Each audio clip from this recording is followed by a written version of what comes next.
નિવેદનમ તુ સ્મર્તવ્યમ સર્વથા તાદ્રસે જન. અન્ય માર્ગીઓ સાથે સત્સંગ ન થાય તો આમને પોતાના જન્મ દિવસે કેમ નિવેદન સત્સંગ કરાવવાનું મન થયું? 60 થયા, ઠાકોરજીના 6 ગુણ.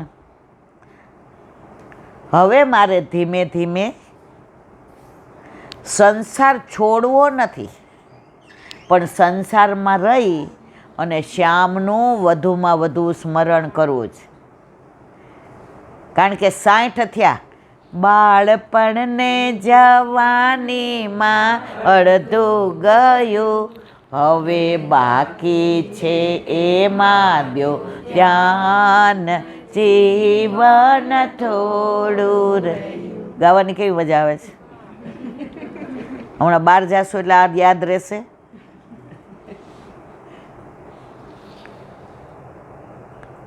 પહેલાંના વૈષ્ણવ સત્સંગ કરતા ને એનું મનન કરતા હતા આખો દિવસ. ગાય દોવે ને તો એને ઠાકોરજીની ગાયો યાદ આવતી. 4 આંચળ દોવે ને તો એને ધર્મ, અર્થ, કામ અને મોક્ષ 4 પુરુષાર્થ યાદ આવતા. પૂછ જુએ ને તો ઠાકોરજીને નજર લાગે ને ત્યારે માં પૂછ ફેરવતા. ભાગવત જેણે વાંચ્યું હોય એને ખબર હોય. તો ઠાકોરજીની નજર ઉતારવાનું યાદ આવતું. ભાંભરે ને એટલે ઠાકોરજીને બોલાવતી હોય એવું થાય.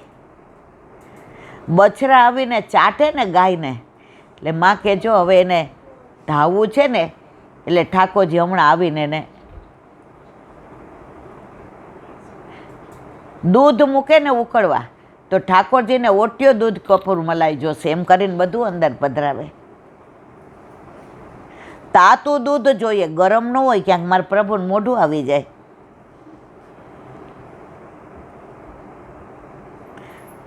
તુલસીજી જુએ એટલે તરત એમ થાય મારા સમર્પણમાં જોશે, કારણ સામનેજીના શ્રી અંગની સુગંધ છે તુલસી.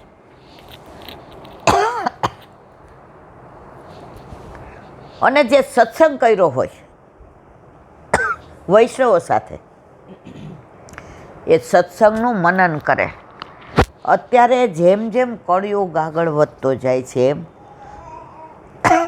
સત્સંગમાં જવાનું મન થાય છે, પણ મનન નથી કરતા મારા વાલા. તો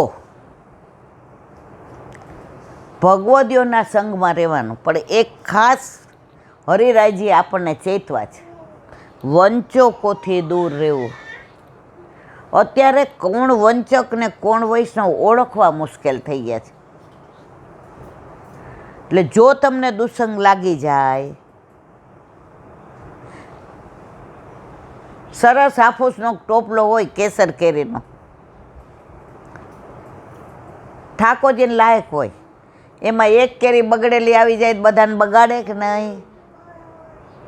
બાસુંદી 20 લીટરની બનાવી હોય અને દહીં મેળવવા જાય ને એક છાંટો પડી જાય તો શું થાય મારા વાલા?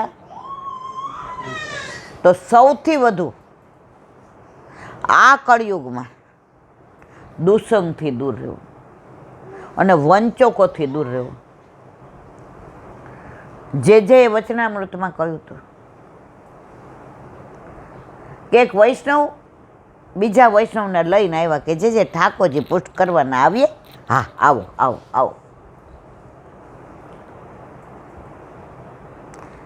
એટલે ઓલા વૈષ્ણવ જે એ છે ને હમણાં જ વૈષ્ણવ થયા છે, એણે હમણાં જ બ્રહ્મ સંબંધ લીધો છે, એને દૂધ મિશ્રીની આજ્ઞા આપજો, એનાથી વધુ નહીં થાય. હજી એને કાંઈ ખબર નથી પડતી. જે કે મને એમ થયું કે હું ગુરુ છું કે એ ગુરુ છું. સમજ્યા ને? પણ બાળકોમાં સામર્થ્ય ત્યારે હતું અને આજે જ. એ સમજી ગયા, થોડી વાર કાંઈ ન બોલ્યા, પણ ધીમેકથી કે ભાઈ તમે તો બહુ જાણકાર છો. એટલે મારી જેમ પોરહાયા, તમારા ઘરે કયું સ્વરૂપ બિરાજે? ના બાપા ના, એ લપ આપણને ન પોહાય. ત્યારે જે કહ્યું તમને નથી ઠાકોરજી ઘરે બિરાજતા તો તમે આ જીવનું કેવી રીતે કહી શકો કે આમ કરો?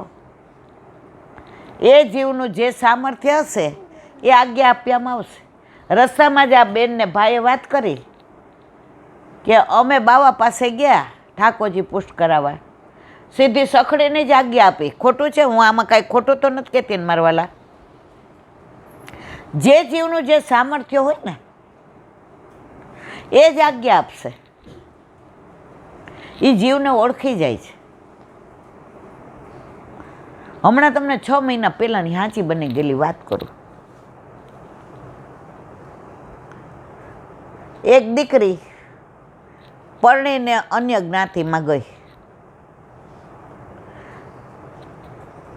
હવે એના વરને બ્રહ્મ સંબંધ નહોતો,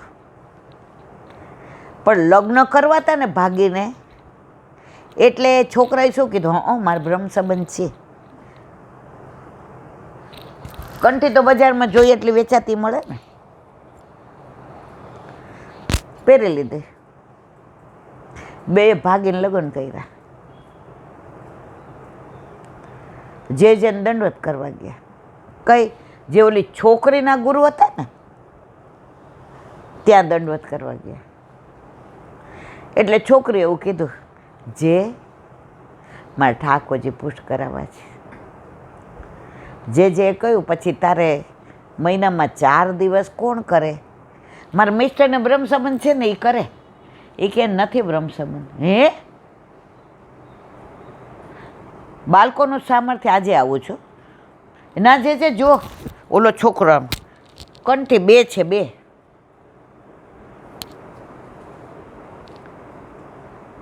કોનું જ અમને નાનપણમાં અપાયું ખબર નથી. તારા મમ્મી પપ્પાને પૂછીને કાલે આવજે. બીજા દિવસે આ છોકરી હોશિયાર હતી, છોકરાને ન લઈ આવી. એને સાસુ સસરાને કે હાલો આપણે ગુરુદેવને આવ્યા. ઓલાને કીધું સીધો ઓફિસેથી આવજે. જે પૂછ્યું તમારા દીકરાને બ્રહ્મ સંબંધ કોનો? જે અમે બધા માનીએ, અમારા ઘરે માતાજી છે ને મહાદેવે છે ને ગણપતિએ છે ને હનુમાનજી છે. અમે એવું બ્રહ્મ સંબંધમાં ન માનીએ. ઓલો છોકરો હતો, આ છોકરી હતી. જે કહ્યું ભાઈ બ્રહ્મ સંબંધ કેવું અલૌકિક છે ને તને ખબર નથી. તે આની હારે લગ્ન કરવા જાતે બજારમાંથી 2 કંઠી પહેરી લીધી.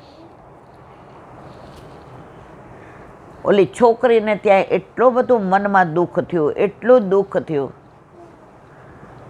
કે અરે રે, મેં જ્યારે એને સાથે હું હળવા મળવા માંડી ત્યારે હું એની સાથે કૃષ્ણની જ વાતો કરતી હતી, રાધાની જ વાતો કરતી હતી, વ્રજની જ વાતો કરતી હતી. તે ધર્મમાં મારી સાથે દગો કર્યો.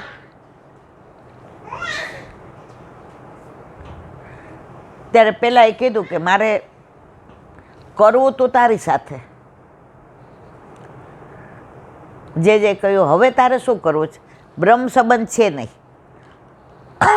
હવે તારે શું કરવું છે? જે હવે મારે વૈષ્ણવ બનવું છે. જે કહ્યું જા સ્નાન કર્યા, પોતાની પ્રસાદી ધોતી બંડી આપી અને બ્રહ્મ સંબંધ આપ્યું. જેને કાંઈ ખીજાણા નહીં, પણ સરસ વચનામૃતમાં કહ્યું, દીકરા આના દ્વારા તારો અંગીકાર હતો. તે નાટક કરીને પ્રેમ કર્યું, પ્રભુ એને સાચું માની લીધું અને એના દ્વારા તને શરણે લઈને બ્રહ્મ સંબંધ લેવડાવ્યું. હવે તું વૈષ્ણવ બન્યો. છોકરો કે હવે તો ઠાકોરજી પુષ્ટ કરી દેશો ને, હવે તારો બધોય અધિકાર. પુષ્ટ કરીને કીધું દૂધ મિશ્રી ધરાવજો. 1 મહિનો આ કરે ને એ તું જોજે. 2-3 મહિના થયા એટલે ઓલો દાલવડા, આ વરસાદની સિઝન એટલે કે દાલવડા બનાવો. એટલે એ છોકરીના સાસુ સસરા દીકરો એકનો એક હતો. બેટા એસી ધીમું કરવું પડશે. બનાવ્યા ને તો એટલા સરસ ઓલા લીલા મરચાં વઘાર્યા, લસણ ડુંગળી તો બંધ હતું, ખાતા હતા પહેલાં, પણ મા બાપે હજી બ્રહ્મસંબંધ નહોતો લીધો. એટલે છોકરાએ એની વહુને કીધું એ કે આવા સરસ સુગંધ આવે તો આપણા ઠાકોરજી તો જે કહેતા સાક્ષાત છે, તો એને સુગંધ આવે ને એનું મન ન થાય ખાવાનું. જુઓ તમે, સાક્ષાત છે એવું માનવા માંડો. એટલે ઓલી કે મન તો થાય. એ કે તો હવે આપણે ધરાવવાનો થાળ, પણ એ કે તમારા મમ્મી પપ્પાને બ્રહ્મસંબંધ નથી ને, બાને બાપુજીને હોય ને તો આપણે થાળ ધરાવાય. અને પછી બા બાપુજી ન કરી શકે તો કોણ કરે? એ કે હું કરું. એના ઓલા ઓઇલ પેન્ટ હોય ને એની કંઈક એજન્સી હતી. એ કે હું કલાક મોડો જાઉં તો કંઈ મારે તો ઘણા માણસો છે કામ કરવાવાળા. તો છોકરા એની બર્થડે હતી એટલે મમ્મી પપ્પાએ કીધું કે અમારી મગમાળા છે ને એ તારા ગળામાં લાવ, નાખી દઉં, કારણ કે તું ભાગીને ભલે લગ્ન કર્યા પણ બહુ ડાય છે. એ કે મારે બા મગમાળા નથી જોઈતી, હું માગું એ આપશો. અરે દીકરા, પથ્થર એટલા દેવ કર્યા ને ત્યારે તું આવ્યો છે, લગ્ન પછી 17 વર્ષે તું આવ્યો દીકરા, હવે અમારે તો ઉપર જવાનો ટાઈમ આવ્યો, માગ, આ બધું તારું જ છે. એ કે આ બધું નથી જોઈતું. બા તમે મારા બાપુજી બ્રહ્મસંબંધ લ્યો. એ કે ભાઈ લઈએ, પણ અમને પછી બહુ આવડતું નથી. એ કે બા મને ક્યાં આવડતું હતું, તે એવું માગ્યું છે કે જેમાં અમારો ઉદ્ધાર છે, જેમાં અમારો જન્મારો સફળ છે. ભાગવતમાં લખ્યું છે પુત્ર 3 પ્રકારના હોય, એમાં તું અમને એવો પુત્ર છો જેણે અમને અમારા સ્વરૂપનું ભાન કરાવ્યું. અને બ્રહ્મ સંબંધ લીધું પછી અઠવાડિયા પછી છોકરો એકલો જે પાસે ગયો, અમારા ઠાકોરજીને રોટલી દાળ ભાત શાક ને અમે શ્રીખંડે એ કે અમારે ઘણી સરસ બનાવે, બધું ઘરે બનાવે, દાલ વડા, એ અમારે ધરાવાય? જે માથે હાથ મૂકી દીધો, તારે જે ધરાવવું હોય ધરાવાય. ફોન કરીને છોકરીને બોલાવી. એ કે 4 દિવસ બાપા બહુજી તો કરી ન શકે, હું કરીશ ને, પણ જે મને પછી ખીચડી બોલે, આપણામાં ભેળી કહેવાય, મને ખીચડી આવે ધરાવાય? એ કે તને જે આવડે એ ધરાવાય. આ દીકરી દ્વારા આખા ઘરનો ઉદ્ધાર થયો મારા વાલા. તો ઘરમાં એક વૈષ્ણવ હોય ને 71 પેઢીને તારે. આ બધું તમારા જેવા વૈષ્ણવ બધા કહેતા હોય, કાં જેને ત્યાં બેઠા હોય ત્યારે વાત થતી હોય. પુષ્ટિ માર્ગ એવો અગાધ છે. એટલે દયારામભાઈ કહે છે, માહે પડ્યા મહાસુખ માણે, દેખન હારા દાજે. આપણા પ્રભુ તો આપણું કેટલું ધ્યાન રાખે છે, એની લીલાની વાત કરું. ઠાકોરજી રોજ ગાયો ચરાવવા જાય વનમાં. એટલે માં પૂછે, લાલા આજ કયા વનમાં જવાનું બટા? એ ક્યાં ગાયો જાય એ બાજુ, હું ગાયોની પાછળ જાઉં છું, ગાયોની આગળ નથી જતો. ઠાકોરજી ગાયોની પાછળ એટલે જાય, ગાયો, હા